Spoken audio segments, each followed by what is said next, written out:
परमात्मने नमः। आज हम भृगु जी के द्वारा त्रिदेवों की परीक्षा।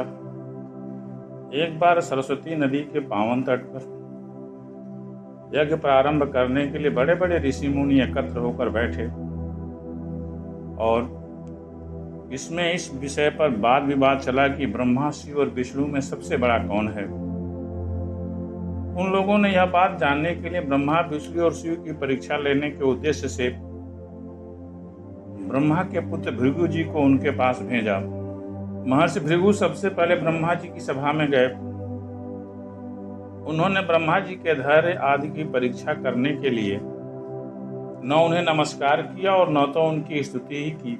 इस पर ऐसा मालूम हुआ कि ब्रह्मा जी अपने तेज से दहक रहे हैं। उन्होंने क्रोध आ गया, परंतु जब समर्थ ब्रह्मा जी ने देखा कि यह तो मेरा ही पुत्र है, तब अपने मन में उठे हुए क्रोध को भीतर ही भीतर विवेक बुद्धि से दबा लिया। वहां से महर्षि भृगु कैलाश में गए।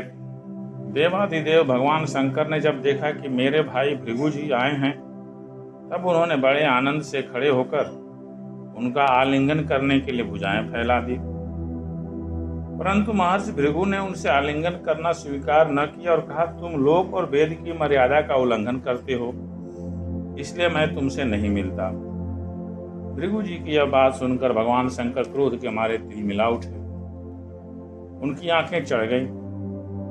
उन्होंने त्रिशूल उठाकर महर्षि भृगु को मारना चाहा, परंतु उसी समय भगवती सती ने उनके चरणों पर गिरकर बहुत अनुनय विनय की और किसी प्रकार उनका क्रोध शांत हुआ। अब महर्षि भृगु जी भगवान विष्णु के निवास स्थान बैकुंठ में गए। उस समय भगवान विष्णु लक्ष्मी जी की गोद में अपना सिर रखकर लेटे हुए थे। भृगु जी ने आव न देखा ताव जाकर के उनके बस स्थल पर एक लात कसकर जमा दी। भक्त वत्सल भगवान विष्णु लक्ष्मी जी के साथ उठ बैठे और झटपट अपनी सैया से नीचे उतरकर मुनि को सिर झुकाया और प्रणाम किया। भगवान ने कहा, ब्राह्मण, आपका स्वागत है। आप भले पधारे। इस आसन पर बैठकर कुछ क्षण विश्राम कीजिए। प्रभु, मुझे आपके शुभ आगमन का पता नहीं था, इसी से मैं आपकी अगवानी न कर सका। मेरा अपराध क्षमा कीजिए। हे महामुनि, आपके चरण कमल अत्यंत कोमल हैं। यूं कहकर भृगु जी के चरणों को भगवान अपने हाथों से सहलाने लगे।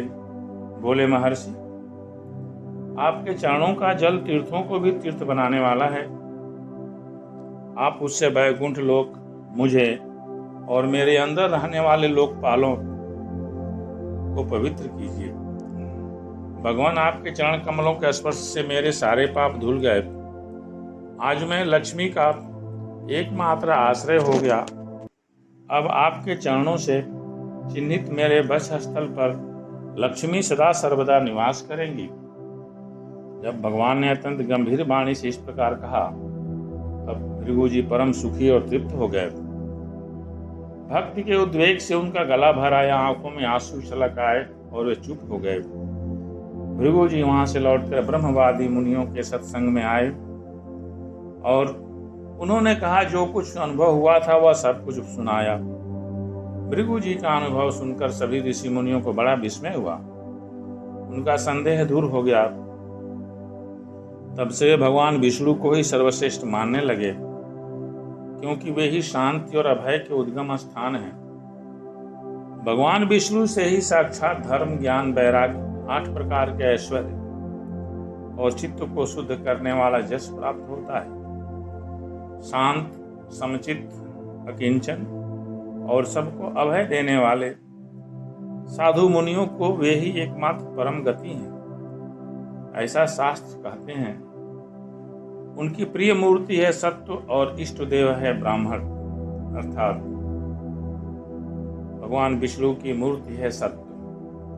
सत्वगुण ही उनकी प्रतिमूर्ति है और उनके इष्ट देव ब्राह्मण है। ब्राह्मण मैं कई बार समझा चुका हूं, जो हमेशा ईश्वर में ही लीन रहता है वही ब्राह्मण होता है। निष्काम, शांत और निपुण बुद्धि पुरुष उनका भजन करते हैं। भगवान की गुणमयी माया ने राक्षस, असुर और देवता उनकी ये 3 मूर्तियां बना दी हैं। इनमें सत्यमयी देव मूर्ति ही उनकी प्राप्ति का साधन है।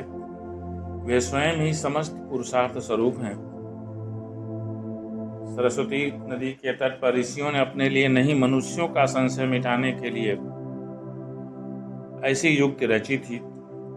पुरुषोत्तम भगवान के चरण कमलों की सेवा करके उन्होंने परम पद प्राप्त कर लिया। इस प्रकार महात्मा भृगु ने परीक्षा लेकर निश्चित कर दिया कि श्रेष्ठ कौन है।